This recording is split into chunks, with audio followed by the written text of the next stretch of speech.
Live your life, boy. Ladies and gentlemen, welcome to the Conspiracy Farm, where we don't start the conspiracies, we just add the water. And now, your host of the most state-of-the-art, most informed podcast on the interweb, I present to you Pat Miletich and Jeffrey Wilson. Ladies and gentlemen, are you ready for war? Yeah, rear naked choke of Cocker Spaniel, bro. You know what I'm saying? Bro. Change the neighborhood up. Conspiracy Farm. Go. Check it out. All right, ladies and gentlemen, welcome to another edition of the left-leaning communist conversation program. My name is Saul Trotsky, and tonight we're going to be talking communism, the elimination of private property, the elimination of social classes, and snitches getting rewards. As always, joining me, my non-binary comrade, Pat Miletich. How are we doing, comrade? Well, I'm doing as good as expected, buddy. We're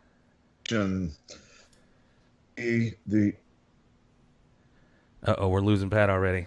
Not. Hopefully the future looks brighter if Americans start standing themselves here. Without a doubt.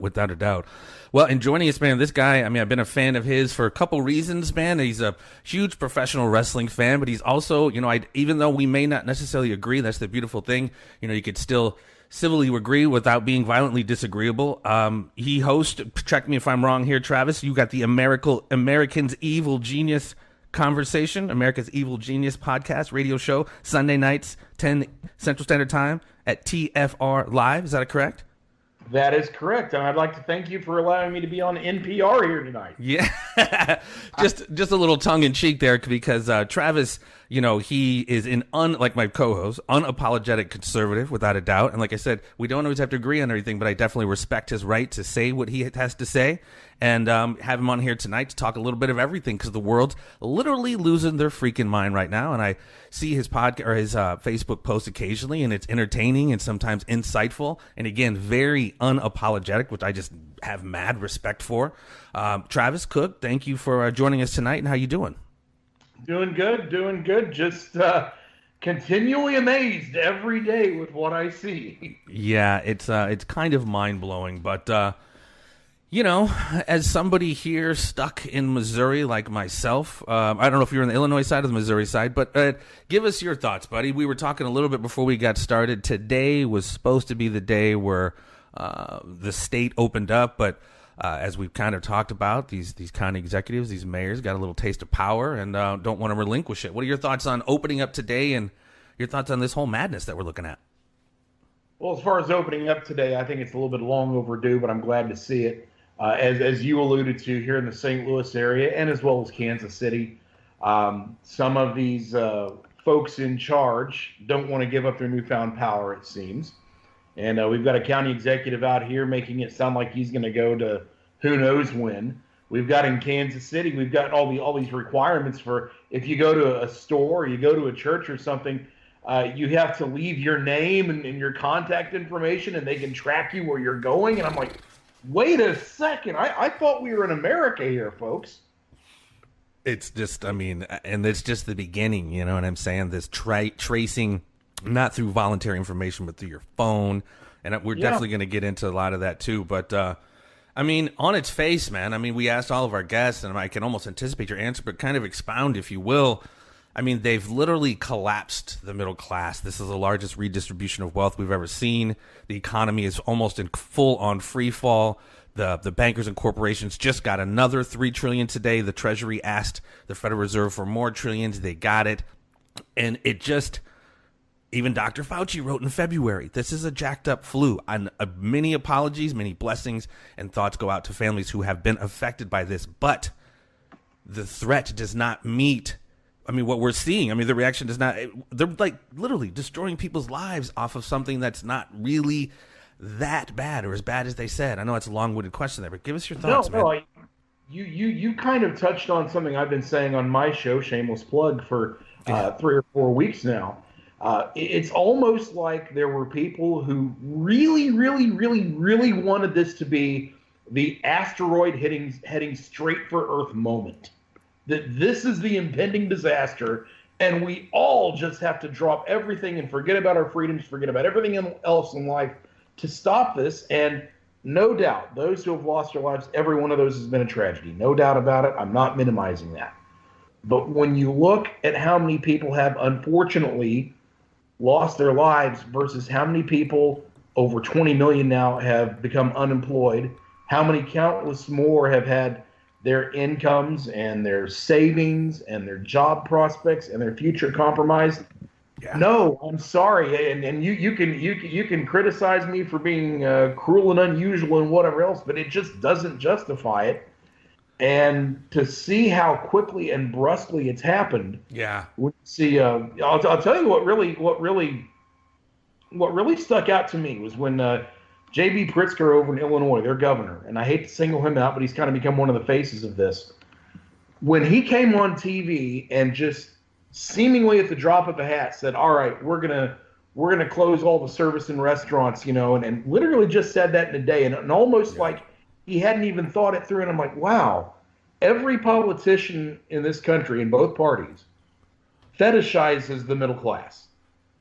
Everybody appeals to the middle class. Everybody says they're going to do everything they can for the middle class. Well, here's a politician that at the drop of a hat, when the wind just turned a certain way briefly, he threw the middle class under the bus.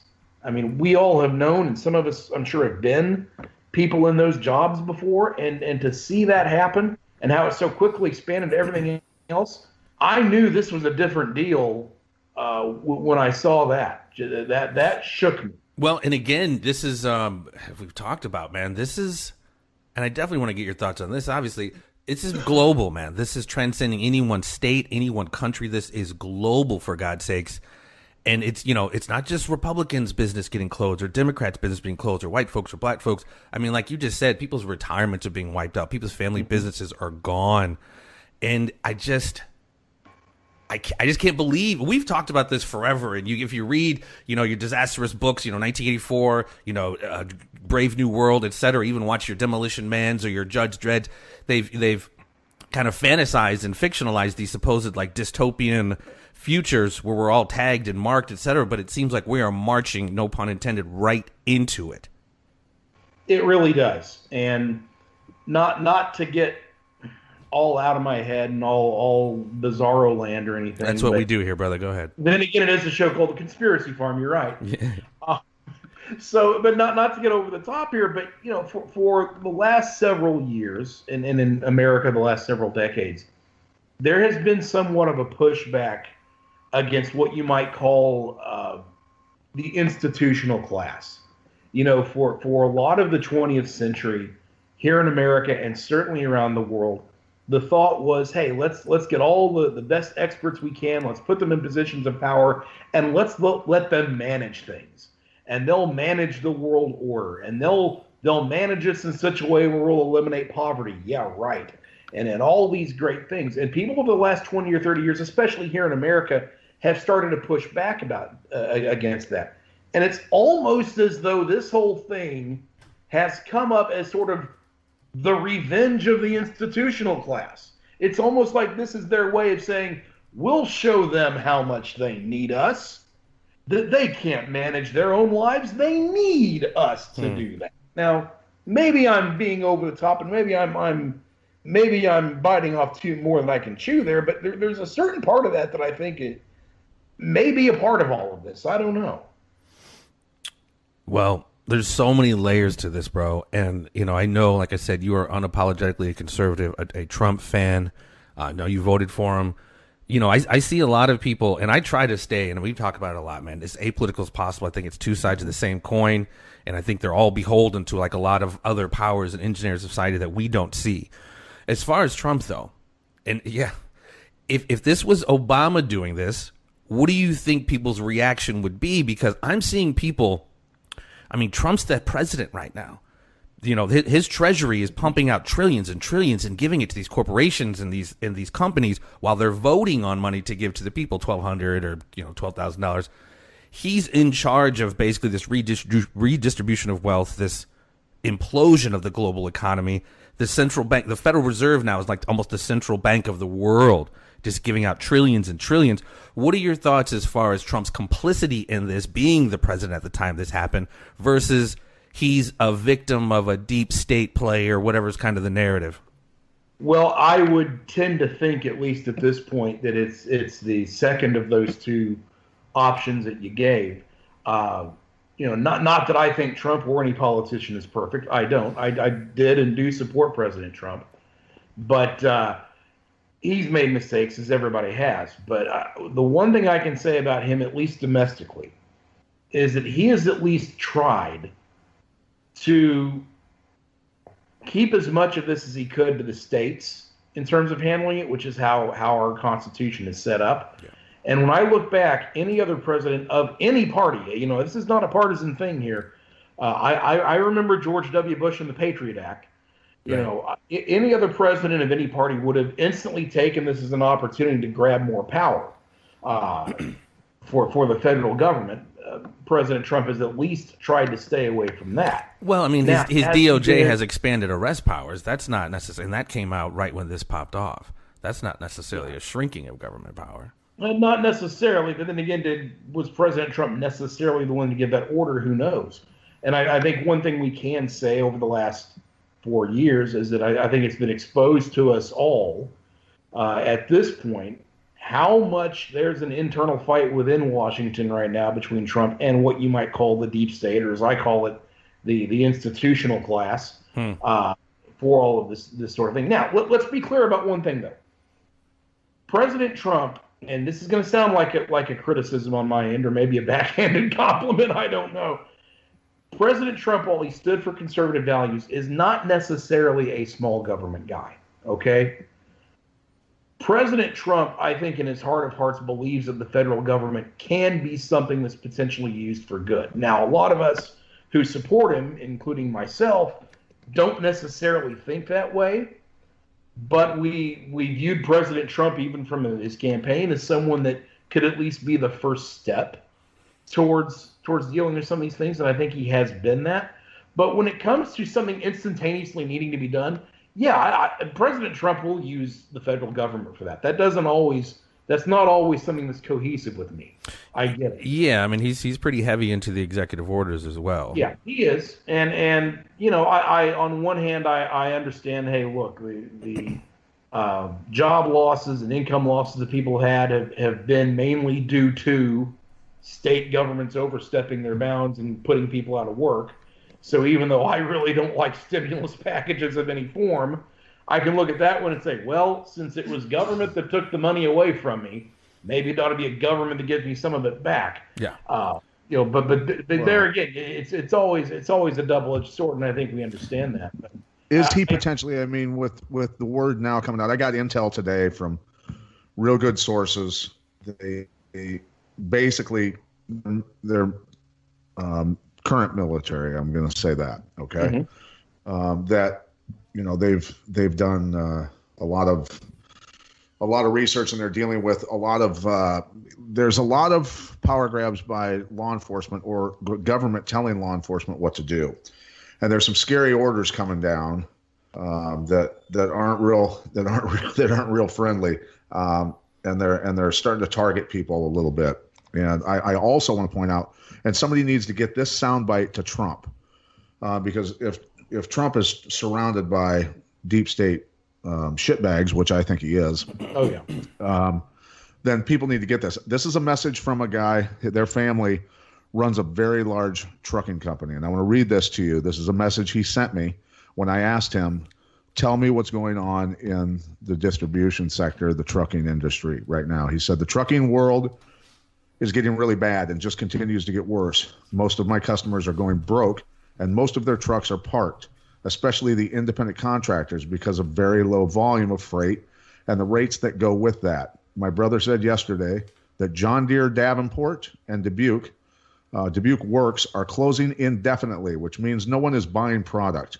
A great example would be a local garbage company like Millennium Waste normally runs just over 20 trucks because they only pick up for commercial companies like bars and restaurants. With no garbage going to the landfills do not have a need to purchase heavy equipment from John Deere either. Most of the public will never understand all the supply chains and how important they are to keep going. Our economy has not been working has not been off this long and not this bad ever. He said, I don't believe we will ever recover in our lifetime. If the government keeps printing money to pay people, unemployment, and our grandkids will be paying for it forever. He said that he's doing well. But he said, and yes, the president ordered the meatpacking plants to stay open, but a lot have not returned. Tyson in Waterloo uses a lot of folks from the Bosnian heritage, and their community is very fearful that the virus is a very bad thing. They're all scared to return to work. And he said for Jeffrey and I to keep doing what we're doing, and we need Americans to start standing up, man, because we're witnessing the death of a nation if we don't. Yeah, it's interesting to hear what the truckers are saying. I was listening the other day to, of all things, a college football channel on Sirius XM, and they take calls on there, and everything. And a truck driver had called in, not really. I mean, he was calling in to talk about college football, of course, but even he mentioned in the part of it's like, look, people don't realize how bad it's getting out here, and he didn't go into the details because it's college football. The host isn't going to let him do that. But I'm hearing those things all around, and I don't think people truly understood that, when you do shut down an economy, something unprecedented to begin with, when you do shut down an economy, all of the ways that things interact with each other, if people can't leave their house and they can't buy goods and services, that impacts so many people down the line. And I know it sounds like we're saying that in an academic sense, but it's real. Yeah. It's very real. And I remember when this whole thing first started, and you would hear people say, oh, we just need to have a national shutdown for 3 weeks or 4 weeks or whatever. Nobody ever thought, granted, we didn't do that, thank God. We came close. But no one ever thought about what a national shutdown would actually be or how you would do it. How would people get food? How would the electricity we're using right now to do this show, how would that come about? A true national shutdown is scary as hell when you think about it, but so many people weren't even thinking that way. Just, we need to do it. Oh, we were from the beginning. We were saying you better wake up, because we called the stock collapse this spring 2020. We've been talking about Deutsche Bank and Wells Fargo, all these different global bank stocks collapsing we've been talking about it for over a year.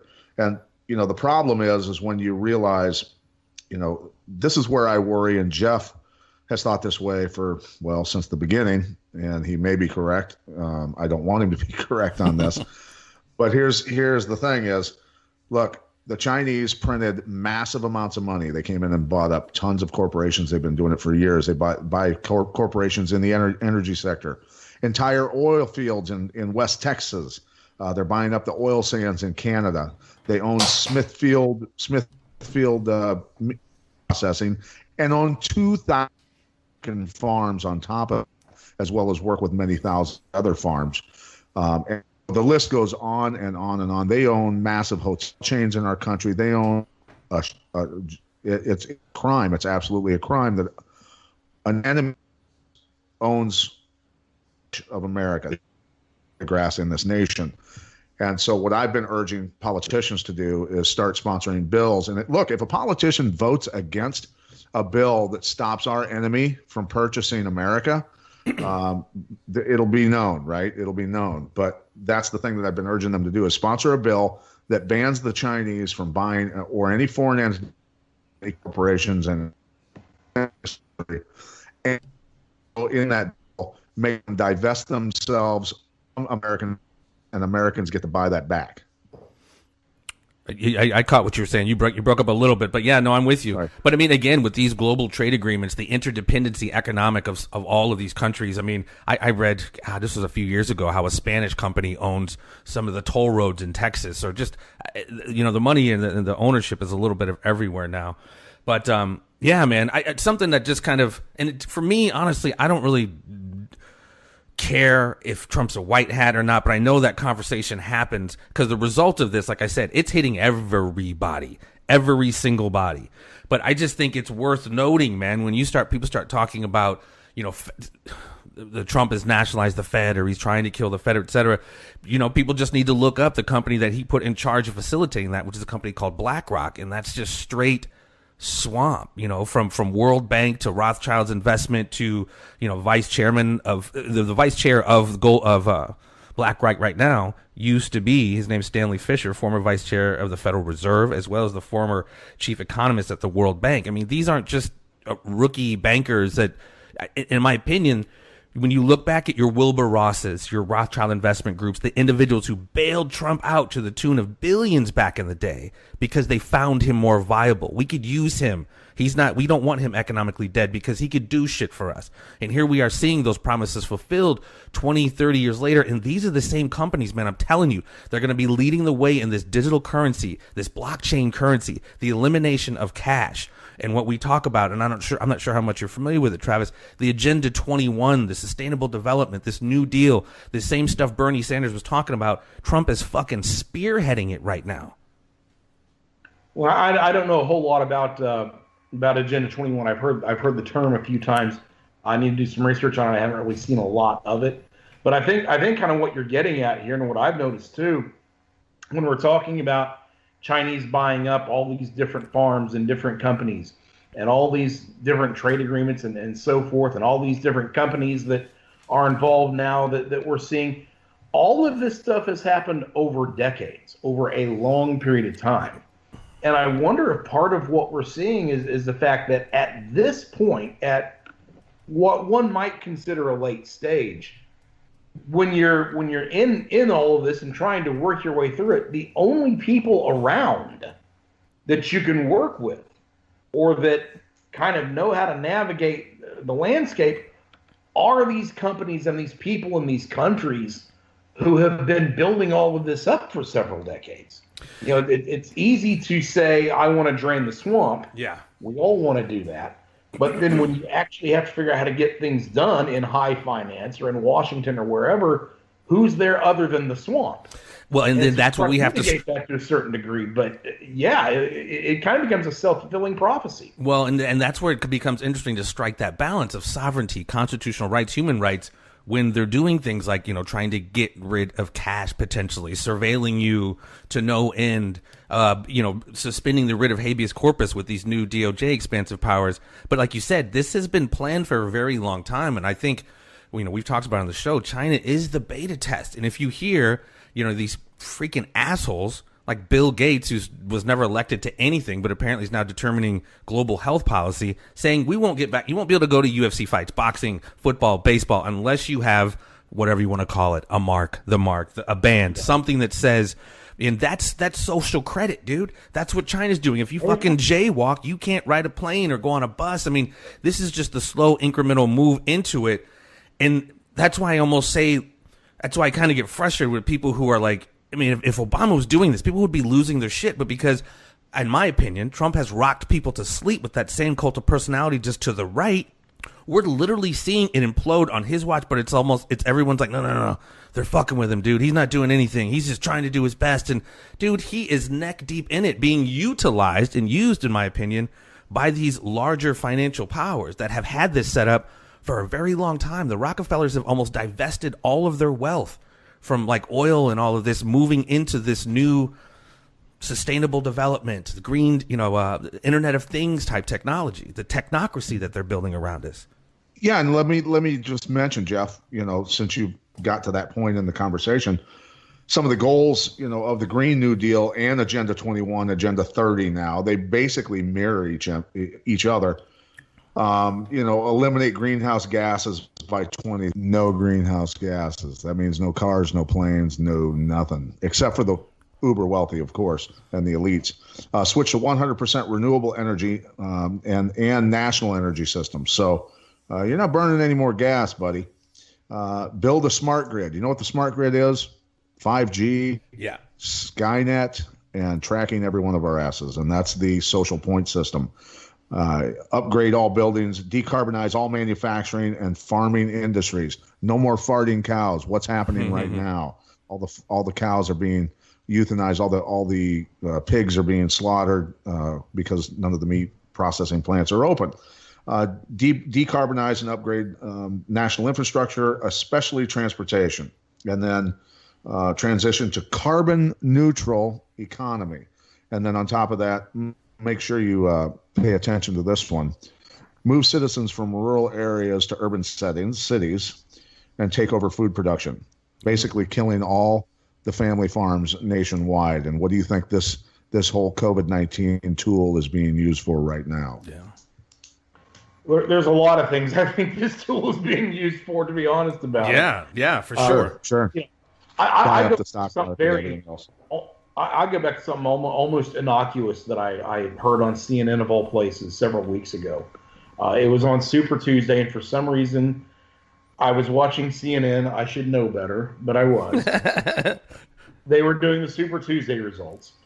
And while I was watching it, this is right when COVID-19 started to be talked about, and we knew, okay, something's coming down the pike. Yeah. We weren't exactly sure what. But their panel on there that had, Andrew Yang on it and all their usual talking heads and so forth, they start talking about how COVID-19 can be such a great opportunity for people to realize the value of a functioning government again. And they were almost giddy about saying it. And that's what really struck me is, okay, this is seen as an opportunity. Well, you heard, maybe it wasn't CNN, but Bill Maher, Pat, correct me if I'm wrong, because you mentioned this not long ago. Hey, they're like, we need to collapse the economy. I mean, they hate dude so bad that they mentioned, we need to collapse the economy and blame it on him. That'll be a way to get him back. Like, that's some of the thinking on that side. 100%. And here, but that's the thing is, Andrew Yang or Wang, whatever his name was. See, I don't even remember it. He was such a flash in the pan. But the one thing I do remember him saying is universal income. And what do we get? What are we getting right now, brother? Universal income. That's what I'm saying. And you'll get this, Travis. Fucking Trump is making Bernie Sanders look like Barry Goldwater, brother. I mean, it's like you said in the beginning. And we've said it's almost overnight. This happened in almost 2 months, and there's another $3 trillion coming to those people. People wonder why the stock market's going up so much. They're getting free money and they're investing in the same market that they just helped bottom out. While you and I, family businesses, have been around for 100 years, retirement, like you said, Travis, gone. And so that's what I'm saying, dude. This is long game. This is about culling, and I really do mean culling the middle class, a certain proportion of the American populace and global populace, so they can bring in this new system, which again merges man and machine, basically AI, Skynet. I mean, it's gonna get ugly, and then we're gonna, hopefully our children are gonna be like, man, remember that thing our parents used to talk about back in the day? How do you pronounce it? It was the Constitution, something like that. It was like the Bill of Rights or something. It was something weird. I don't know what the hell it is. But I'm serious. I mean, they've been shitting on it for a long time, and we've let shit slide for a long time. But I unfortunately feel this could possibly be, regardless of whose side brought it in, almost the nail in the coffin.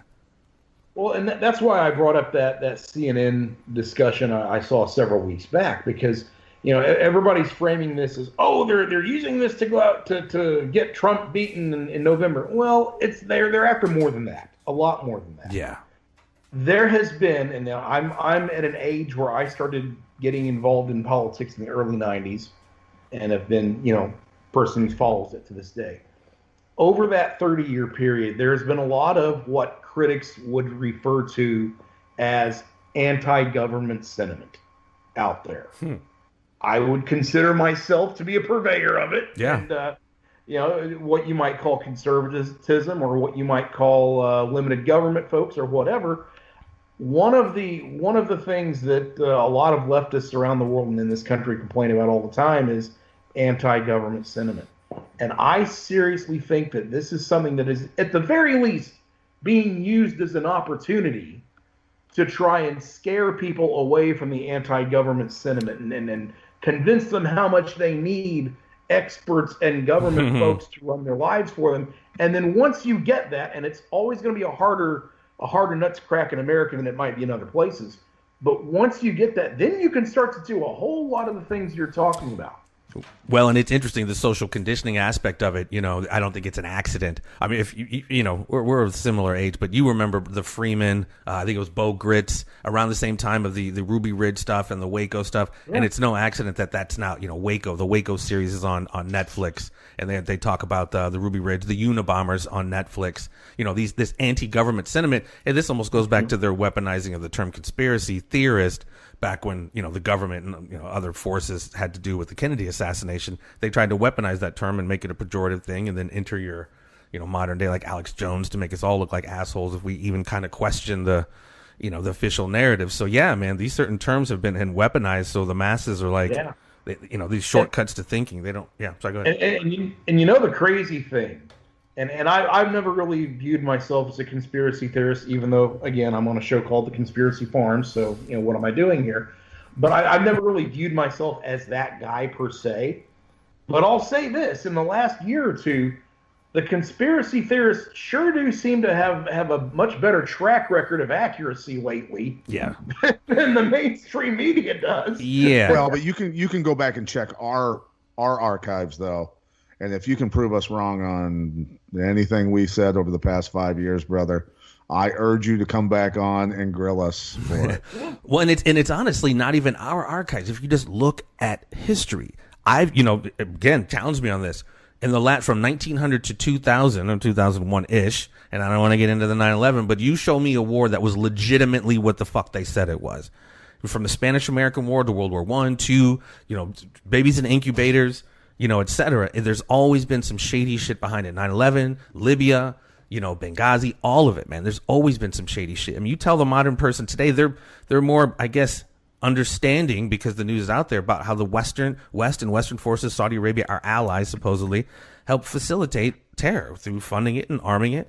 You tell the lay person that the Gulf of Tonkin didn't happen. That was the big thing back kind of when I was a kid, coming out of, we don't want another quagmire, etc. But that was all based off a freaking lie. And the government had no problem killing 58,000 plus of our, our boys and, whoever all was over there, and millions of Japanese based off a lie. And it just keeps going. And then now, obviously, let me get your thoughts. We've talked about it a lot here. The One Belt, One Road has been just a behemoth that is growing. And if you are familiar with Zbigniew Brzezinski, the beginning of his book is like, we cannot, as the West, we cannot allow any kind of force to grow in Eurasia.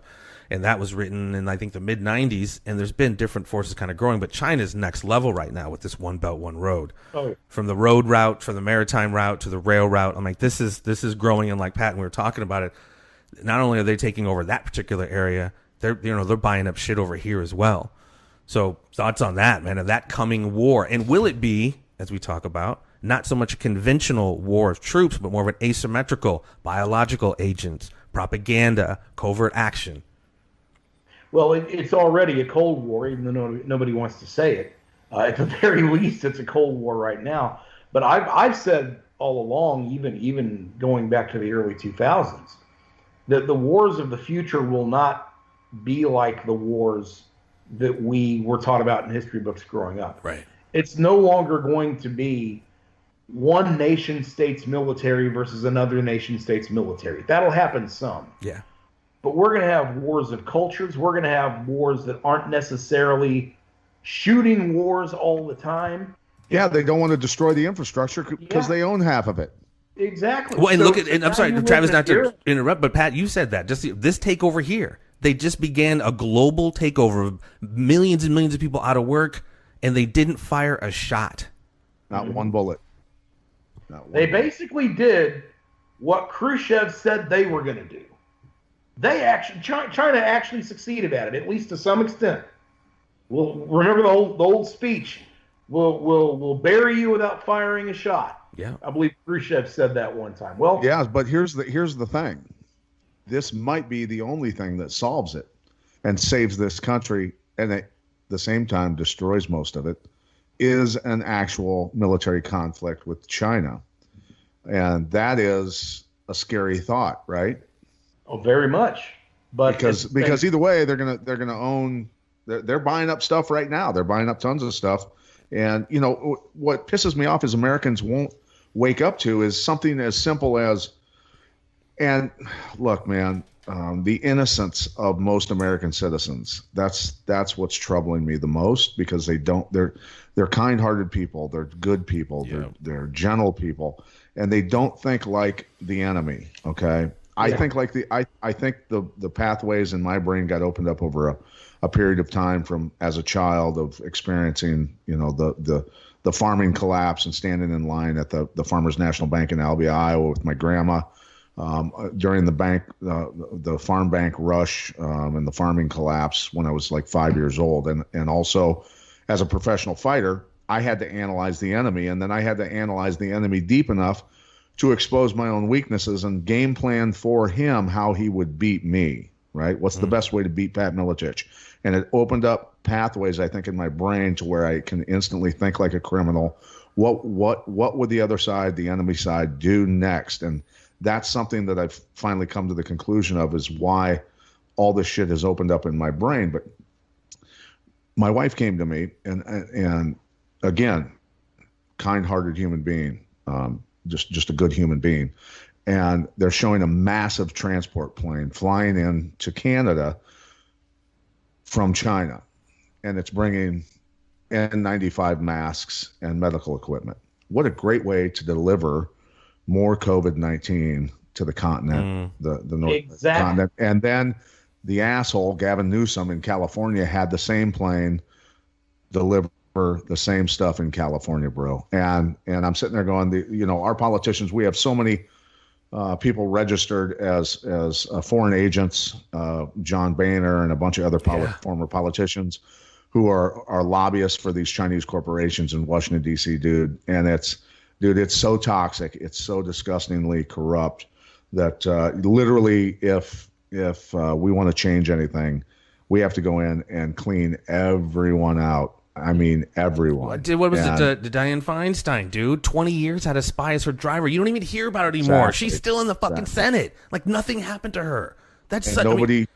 So what's your thoughts on? I mean, sorry to interrupt you, Jeff. No, I'm sorry. Mainly, does this get fixed by going to war? That's the scariest part of it, right? It's the scariest part, but I think you've touched on something, and I'm not meaning to come on here and sound like a warmonger or anything like that, but you mentioned how scary it would be to go to war with China, and no doubt it would be horrifically scary. We know the manpower, we know the technology, all of that. But another part of my mind, trying to, in my own way, think like the enemy, is that I believe China knows that everybody in the world is scared shitless to go to war with them. So therefore, they know they can play tag with everyone. What do you do if you're China? What do you do with 25 million men who will never get married and have children because obviously they've gotten rid of the female babies so much over there? What do you do with 25 million extra men? Well, you go to war. Yeah. I mean, the short answer to that question is what do you do with 25 million extra men? Pretty much whatever you want to. Right. Pretty much whatever you want to. Sacrifice them. Yeah. That's what I wonder. I mean, will it be that freaking World War I, World War II war machine, like the grinder, the fucking meat grinder that was? I mean, I don't know. I don't know if the populace has the stomach for that anymore. Again, with the economic interdependence and like you were saying, like, when you said that, Jeff, sorry, go back to what you keep that thought. But when you said that, I just thought of millions of Americans sitting on the couch eating donuts who are obese, who are going to pick up a rifle and collapse halfway down the driveway. Yeah. There's many non-war ready people, but I mean, like I said, but I played Call of Duty one time. No, exactly. He scored the top in headshots. But no, it's almost like that back in the day, the MADD, the mutually assured destruction or whatever. When I was thinking of the Mudgers Against Drunk Driving, the MAD, the mutually assured destruction. Like that's just not going to happen. We're never going to incinerate the planet because then like everybody loses. And it's always nice to have that in your back pocket of like, dude, I will blow your whole fucking country up. And like, oh, well, I will blow yours up as well. But nowadays, everything is so economically interdependent. That's why, like you were saying, Travis, we're not going to see those conventional, not as much, those kind of conventional kind of wars. So I'm anxious to see again how this, it's going to happen through trade wars and even, siege warfare, sanctions. That's way more effective, it seems like, than overt war. And I think they're doing siege on us right now, a certain level of sanctions. So when they do roll through, it's a much softer target. But they found that clearly to be a way, way effective tactic, whether it's Iran, Venezuela, just starving them out. So when you roll in, it's easier. But I don't know, man. I don't see how that war, I don't want to see it, but I can't imagine how that war in China would play out. But I think, like you said, Travis, we're already at war. Like a Cold War is already happening. Yeah. Oh, it's an active war. Yeah. Go ahead, Travis. No, I was just going to say, no doubt a Cold War is happening, but we're kind of in this weird era of history in which America can be at a Cold War with someone and be scared shitless to actually admit it. you know, we as a culture have gotten to a point where, oh, here's where I'm going to go off on a tangent. But we've gotten to a point where so many of us are willing to pretend to believe a comfortable lie rather than actually acknowledge truth that we see before our eyes. Yes. Right. And as long as you tell me everything is okay, even if I see it's not, as long as you tell me it's okay, I can get through another day. Well, and I think that's, yeah. And I think that kind of thinking, again, not to go back to people who, in my opinion, have been kind of bamboozled by Trump and maybe Q. Okay, I don't have to do anything because Trump's got it. He's playing 60 chess and Q, and they're really, really doing stuff we're not seeing right now, which I think toxically pacifies people who could be actually doing things. Because, again, none of this works. I posted something today. Just as businesses can't flourish unless we participate in the business, their plans can't flourish as long as we participate in them. So if we keep willfully going for it, thinking there's some savior coming, whomever it is or whatever it is, I don't think real action will be taken and nothing will really change. Because it has to happen with us. Each individual has to kind of wake up to the larger picture and almost put their confirmation biases aside, because we're all getting played. They're talking about whatever you want to call it, vaccinating and chipping everyone, which has the nanobiometric and all of that and all the how that ties to 5G and the smart grid. So it's like, we got to wake up, dude. Who's ever in the White House? This shit is still going on. People just got to not take part in this, and that's what I was saying. Everybody's been saying it from the beginning, right, Jeff and Travis? If nobody would have taken part in this shutdown and just kept their businesses open, the government would have had no power to do anything to all of us, right? Exactly. I mean, that's been the thing that's been most stunning to me about all of this, is as I've heard people argue and debate and all of this through this last 7 or 8 weeks, the number of people who are literally trying to shame folks for quote unquote being selfish, which actually means trying to make sure they have a paycheck and food on the table. The number of people that have said, why don't you just obey what you're told? And keep going, but I'm gonna add to this when you're done. Yeah, that's a very dangerous mindset. And Pat, you're absolutely right about the participation element. But I'm going to tell you something I'm going to do this weekend, just for my own satisfaction. Probably won't make a difference, but I'm going to do it anyway. You may have heard that Eureka, Missouri, down in the kind of southwest part of St. Louis County, they've basically said they're going to defy Sam Page, our county executive. Yeah. And they're going to open up some restaurants out there because, to heck with it, they got to get some revenue. And, I don't know a great deal about Eureka, Missouri. I don't hang out there very often. I don't know the restaurants. But I tell you what I'm doing this weekend. I'm a long way from Eureka, but my butt's going to drive down there and have a meal. Good man. That's where we've actually been cruising around out in the country out there, and that's where Six Flags is at too. Pat, I'm sorry, go ahead. Yeah. Yeah, no, and I was gonna add this to this, and this is taking into consideration, yes, the elderly and the immune compromised, people with pre-existing conditions. Absolutely, we have to protect those people, and that's common sense. Stay home. Everybody who is, healthy, strong, between the ages even that they've suggested, and I don't like listening to the CDC or the World Health Organization, but it makes sense, that part of it. But I said on Twitter and Instagram and everywhere else, I said, the premise that your life is somehow more important than the life of our nation proves you're a bunch of self-absorbed, pretentious assholes. Wake from your slumber, Americans. We are at war. Yeah, that's put very well. Yeah. And then the news is there too. You can go look this up. Isn't it just strange, guys, that this year unprecedented low deaths from pneumonia and heart attack and all this other shit, and everybody's dying from fucking corona? What are your thoughts on that, Travis? That they literally are. Not only are they hyping this up to a large degree, again, peace and blessings to anybody affected by it, but they're making cured all other ailments. Well, seemingly. Hallelujah! Shit, I can't die from a heart attack. I'm gonna. Well, and this dude, this mom, and this is probably a little bit everywhere. This mom's son got in a car accident, and he got fucked up, but they said on the death certificate he died from COVID. So what are your thoughts on hyping the numbers via the death certificates like that, and the financial incentivization, if that's a word, incentive from the CDC to pay these people for putting people on ventilators and making sure their death certificates say COVID?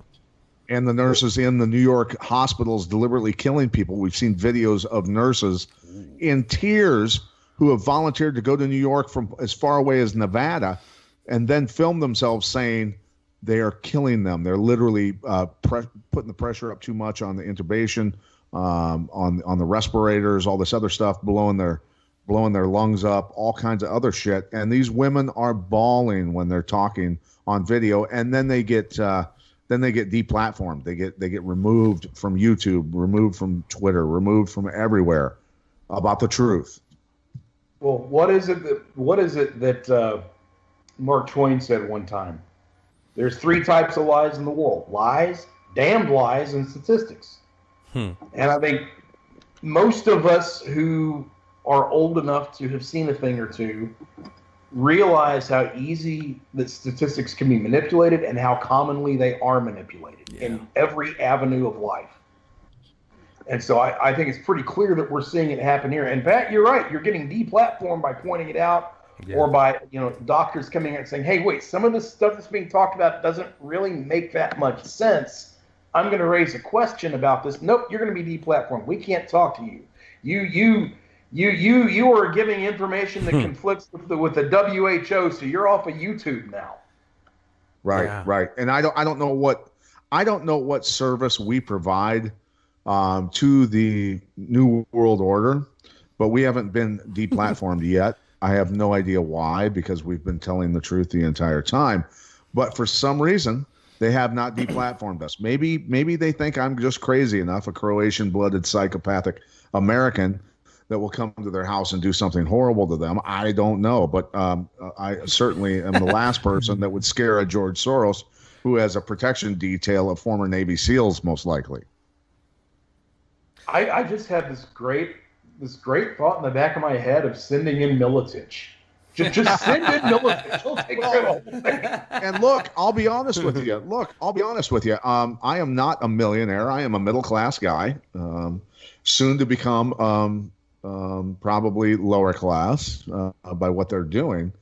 But to be honest with you, if I won the lottery for one of the big ones, 700 million or 750 million, you see some of these winners, I'd say, with what I know and what I know is coming, I would spend at least 100 to 200 million of that to hire tier 1 operators and intelligence community officials to build a team of fucking assassins to go out and get rid of the scariest human beings on the planet that are doing this to Americans. And look, by saying this, I had a target on my back a long time ago, and so did Jeff. But look, if we want to rid ourselves of this situation, we have either peaceful non-compliance or you whack them. And talking to my guys, my buddies that are former Navy SEALs, all this sort of stuff. And I just had a conversation with a former Navy SEAL last night that runs a training facility here in the United States. And these guys all agree that it's all, we're bringing him on the show, and he's a badass, bro. This guy, his Instagram page this boy is sick. They're all just amazing individuals. But, all these guys agree that it's either, okay, you either give them what they want and you lay down, or you kill them. There are no in-betweens on this situation. And that's why this thing could escalate into a civil war. And Sonny Puzikas, former Russian Spetsnaz, who's been on this show a couple of times, an incredible individual himself, who's been through a lot, witnessed the destruction, breakup of the old Soviet Union. These guys are all saying the same thing, that bro, this is getting real serious. It's time to take action. It's time to stand up. And Americans, I don't know if they're ready for it, bro. Well, and you're talking about Blackwater militant style, but again, sorry, Travis, people have to again see behind what they're doing with what they're piggybacking on this COVID to recognize the larger threat, to understand why what you just explained is necessary. They're ruining people's fucking lives. You know what I mean? This goes beyond. The right to life, liberty, pursuit of freaking happiness. it's not done, but they're just shitting all over it. Yeah, I mean, I guarantee you, Pat, that a lot of people, just average folks in America, don't even conceptualize of that sort of thing. And while what you suggested that you would do with your lottery money in the event that you win it, while that would probably sound very outlandish and crazy and Tom Clancy novel to 99% of the people who would hear you say it, the truth of the matter is that's what's already happening around the world. And if you really think about it, going back in human history, that sort of thing, a lot of times at more rudimentary levels, is always what has happened around the world through human existence. Sure. It's only been the relatively recent period of humanity in which we have endeavored to solve things by ways other than violence, and we haven't necessarily done that all that often, but we've at least paid lip service to it. But ultimately, you're right, and I hate to say it, and people are going to think I'm a kook for it, but when all the chips are on the table in humanity, it always ultimately comes down to violence or the credible threat of it. Well, and that's the thing. You know, you think of the Bundy Ranch situation where all those Americans came out and they all had rifles. You know, they stood their ground, and the federal government backed off. And then when they had their opportunity, went in and killed one of their, was it a relative, Jeff, that they killed when I they think shot? it was Ammon's father. Yeah, Ammon's Clive, father. I believe. I could be No, incorrect. not Clive. It was. I think it was a relative or a friend. Okay. That Yeah. Boy Finskin, was that who it was? But the point is that you know, Americans being armed. Yes, we have to be armed. We have no choice. We cannot give up our guns. If they make orders and create orders and acts and laws that suddenly we can't carry our guns, no, that don't follow that. And law enforcement should absolutely not enforce that at all. And I've trained law enforcement for 25 years, man. I've got law enforcement friends all across this country, and they really need to wake up and not follow, you know. And I know they're worried. Look, they're worried about feeding their families. Yeah. If you don't do what we tell you, you're not going to get a check. You're going to get fired. All this stuff. You know what, man? This is about sacrificing for our kids right now. This is not about us. Quit being selfish. Quit sacrifice, or quit being afraid because you're afraid what's going to happen to you. Because frankly, if you won't die for your children and their future and their freedom, you're not even a human being. You don't have a soul. And that's what needs to be really gotten across to the American people, that you must be willing to lay down your life for your children and your family right now and change the path that this country is on. Yeah, and I know that there are individuals out there who, you know, have their issues with guns for whatever reason. I'm very much a Second Amendment guy. I'm that stereotype, okay? But even though I don't have any law enforcement background, I don't have any military background, I'm as much of a layman as you can get. I understand that once we give up that right, it's done. If you don't have your own personal safety and your own ability to whatever limited degree to protect it, really you have nothing. And we've gone through a period now in the last probably 15 to 20 years. It kind of dovetails in the time that you've been training people as well. We've gone through a period in America where really we've had more attention and more common focus on the Second Amendment than we've had in a long, long time. Yeah. Almost, I think every state now has some sort of caveat or some sort of allowance for a concealed carry permit, even though the Second Amendment means you shouldn't really have one. But nevertheless, you can now legally carry in all states to some degree. All of that happened within the last 20 years. And so even though it's not nearly what it should be, more and more people are opening their eyes to it. And you look at this last, when COVID first came out and we had the big run on gun stores, I'm sure you guys have probably talked about that or you're aware of it in some way. There was a big run on guns and ammunition that first week or two that all this stuff happened.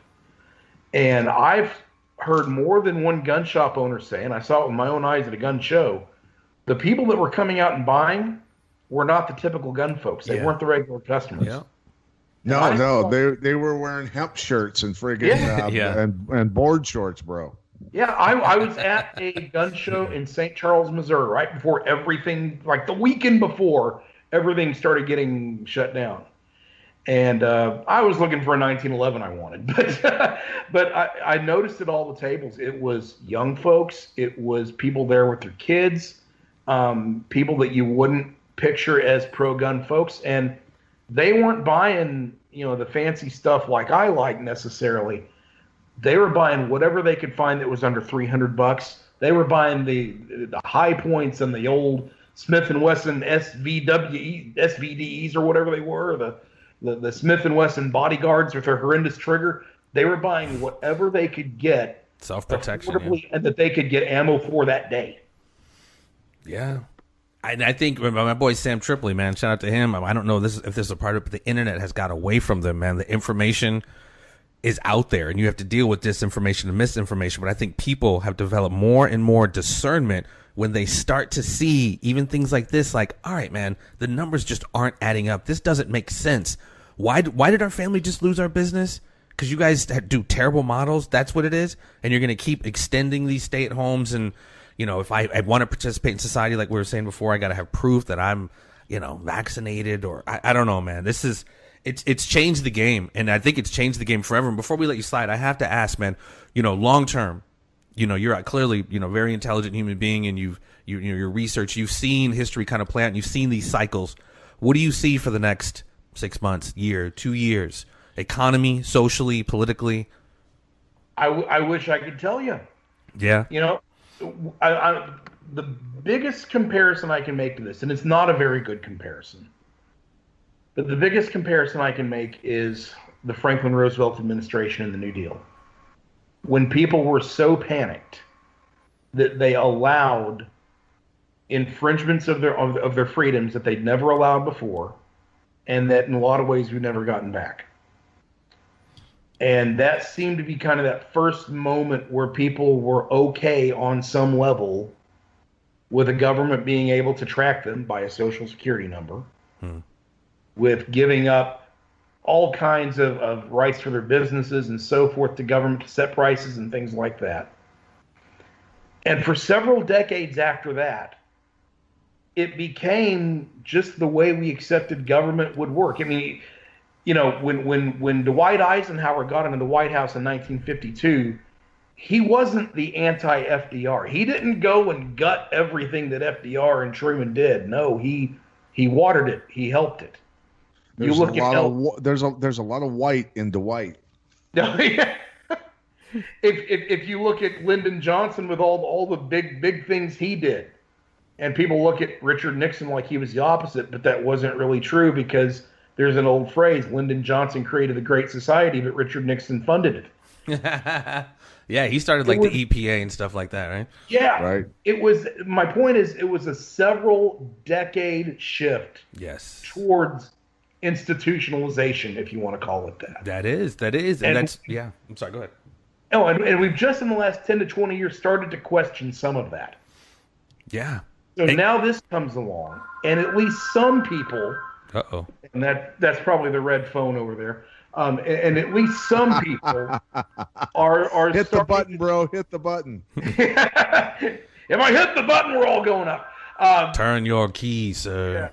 Yeah. At least some people now are starting to say, well, maybe we need to give some of this power back. Maybe we need to listen to the experts again. I don't know how it's going to play out, because I'm not sure yet how pervasive all of this is. If people are going to look at this and say, okay, we had our fun, but we really need experts to guide us now, and how many people it's going to be, or on the other side of the coin, how many people are waking up that may not have ever thought about this stuff before. Maybe they bought their first gun 6 weeks ago. Maybe they're doing like you and I, and they're saying, look, I was on board with this stay-at-home stuff 6 weeks ago, but I'm looking at these numbers and they don't make sense. Am I being taken advantage of? It could go either way, and I honestly don't know which way it's going to go right now.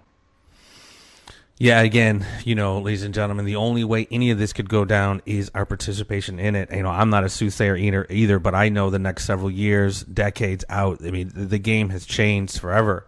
It's like, again, so we're going to look back. We're going to look back at the Constitution retrospectively and nostalgically, and be like, man, remember that thing? But the only way that could happen is if we let it happen. Again, we've let things slide for a very long time, and something I implore people to do. And I think I posted on my Facebook page, even though I scrubbed my Facebook page recently. I just have my conspiracy farm on Twitter because I just can't fuck with the Facebook anymore. Go check out on YouTube Yuri Bezmenov. He's a former KGB guy, former Soviet cat that just basically talks about how they slowly creep these kind of draconian measures in, this kind of authoritarian stuff. I mean, this was in I think the 80s, and we're just seeing it play out right in front of us. Because, again, they're playing chess, man, while we're playing checkers. Yeah. So we really need to wake up. Travis, give us a shout-out, man, on where we could find your show, bro. I mean, I know you said you got a radio show you do once a week. Yeah, it's on tfrlive.com. It's called Truth Frequency Radio. My show is America's Evil Genius, 10 p.m. Central Time, Sunday nights. And it's interesting over there because there's all kinds of shows on that site, on that channel. A lot of the other shows on there are more black helicopter conspiracy stuff than I am. I am kind of that weird link between conspiracy land and mainstream, which people who know me are shocked to hear me say that, but that just tells you what else is on that channel. So it's a great little grab bag of stuff. But yeah, I'm on there every Sunday night at 10 o'clock. And, you can also follow me on Facebook and so forth. And, I think it's important to keep your social media and your Facebook and your things like that going. Reason being, it's the one way to keep our type of message out there.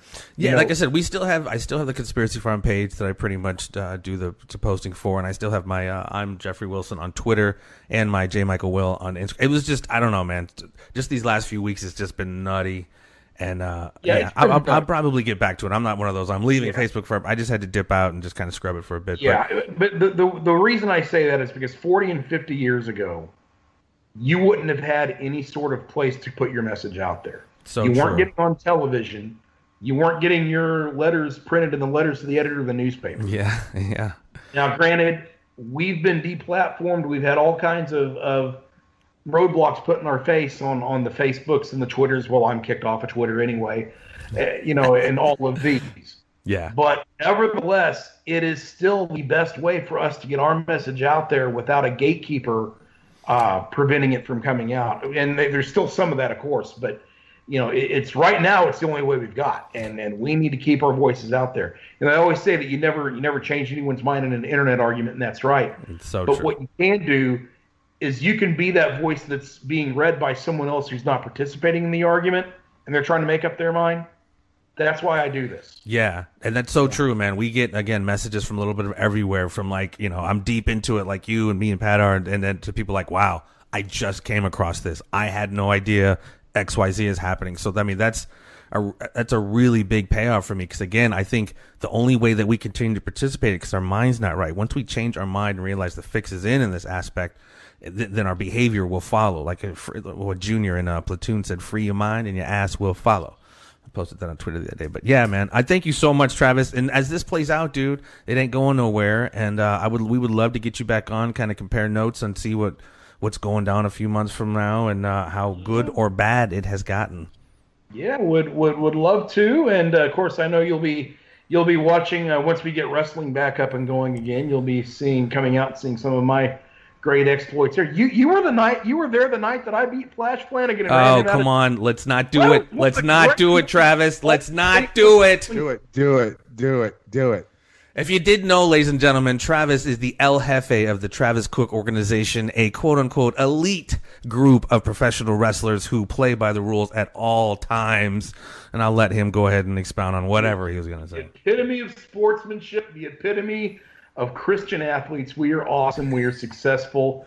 And yes, I ran Flash Flanagan out of town. And I don't know when we'll be back in action again, but when we are, I've already got some plans for things we're going to do. And, who knows? We might even make a star out of Pat Miletich. I mean, I could even do that. Well, you did have the nerve. And if you can make a star Sorry, go ahead, Jeff. No, I was gonna say when I told Pat that we were gonna have you on, I was like reminded him that that night when you played by the rules and defeated Flash Flanagan and your crew did what they did, you said go show Pat Miletich that. So yeah, I'll be anxious to bring Pat Miletich in the scene and how see if you keep that same energy, Chomo. Hey, he could benefit from our leadership, that's for sure. We'll see. Let's put it this way. You can benefit from my mouth. No, it has. So for years, I don't even know if I heard it somewhere in wrestling, because I watched wrestling when I was younger and got into it and stuff. But for me, I was into superstar Billy Graham, the Crusher, the Bruiser, nice. Baron von Raschke, all the the old stuff. I was into that stuff. But did anybody do a flying atomic elbow? They just use that word. The word atomic. That just kind of a flying elbow, of course, but they always threw atomic into everything. Atomic knee drop, atomic backdrop, like. So I therefore am officially the inventor of the flying atomic elbow. All right. Okay. Well, you might have to holler at the estate of Dusty Rhodes, Virgil Runnels, because he had the bionic elbow. So I don't know if they've covered. But atomic takes out bionic pretty goddamn quick. Dusty's turning his and with my I don't know if the Croatians have actually acquired a nuclear weapon yet, but I've got one. I love it. No, but in all seriousness, Travis Cook is very deep in the professional wrestling business. He works for a promoter extraordinaire here in the St. Louis area, Herb Simmons, with Southern Illinois Championship Wrestling. Recently, their dearly departed friend, Mr. Costa, as well as Larry Matisic, who was the announcer for Wrestling at the Chase, which goes back many years. All the people you just listed, Pat, were at some point in time at Wrestling at the Chase here in St. Louis. So the lineage goes so far back and it's so deep. The NWA, the National Wrestling Alliance, was once headquartered here in St. Louis, and Travis is just emblematic of the incredible talent that St. Louis wrestling always produces. Well, and Pat talked about kind of being an old school fan, and that's what I always was too. I grew up in the 80s and watched kind of the Southern style of wrestling, which is kind of its own flavor, the Mid-South and Memphis and Dallas and all that. And I try to watch modern wrestling today, and I just can't keep the channel on for more than 10 minutes. It just doesn't jive with me. But what we always try to do over in SICW is we kind of try to bring some of that old school flavor back. I always look at it this way, that we'll give you old school action without telling you it's old school. And that works because a lot of these younger fans have never seen that old school style. And if you told them that's what it was, they'd kind of, but when they just see it play out before them, they get into it. And there's all kinds of things that used to be staples of this business 30 and 40 years ago that folks who are in their teens and 20s have never seen before. Right. And if you do it, oh man, they buy right into it. It's great. Well, and success leaves clues, man. Success leaves clues. If it ain't broke, don't break it. And you do, and that's what's so beautiful about your understanding of the old school professional wrestling. There's a lot to there. A lot of the psychology stuff that you can still use today. I'm telling you, I stood in and did some ring announcing for Dr. Drew, but I've announced a couple of the matches with Herb Simmons, and I'm telling you what, as 46-year-old grown ass man, I lost my mind when you guys did the whole thing with Flash and the lights out and, some of those finishes. I lost my stuff, dude. And you could hear it. Well, a lot of that was... I remember something, and it wasn't an SICW, but it was out in Eldon, Missouri, about last year. An angle that we did for another promotion out there with Leland Race, who's the son of Harley Race. Rest in peace. And it's a situation where I had been managing him. He lost a match, so I fired him because that's what you do. And he took a pretty serious beat down at the hands of Attila Khan and Superstar Steve Fender. You know who they are. Yes, of course. And I was driving home that night and just thought to myself, man, that worked so well. That went so well, and maybe 150 people saw that. If we would have done what we did tonight on television in front of thousands of people, hundreds of thousands of people seeing it, imagine the money we could have drawn. Yeah. That kind of shook me because I'm like, there's stuff out there that's good. Well, But and it's again, just yeah, that and this distribution to see it. and well, and this is St. Louis too, bro. That's why I got so much love for you and Herb and the whole promotion. Like, you guys didn't left that stuff to just wither on the vine with Larry Matisic being involved until his recent passing. Like, you guys have kept all, I mean, you guys bring in your Tito Santanas, your J.J. Dillons, your Terry Funks. Like, you guys have that line still with that old school. And you just can't, granted, they do those workshops and the little fan fest everywhere, but there's something about St. Louis that all those old school wrestlers still know and love. Again, man, thank you so very much for your time. I'm getting eyeballed for my 12-year-old. She wants me to make some tacos, which we're about to do here. Travis Cook, thank you again so very much, Champ. Love you, brother. And Thank you, brother. until next time. Thank you, guys. Yeah, man. Pleasure, Travis. You bet. Take care, you guys. Peace and so much love. Stay tuned. There will always be more.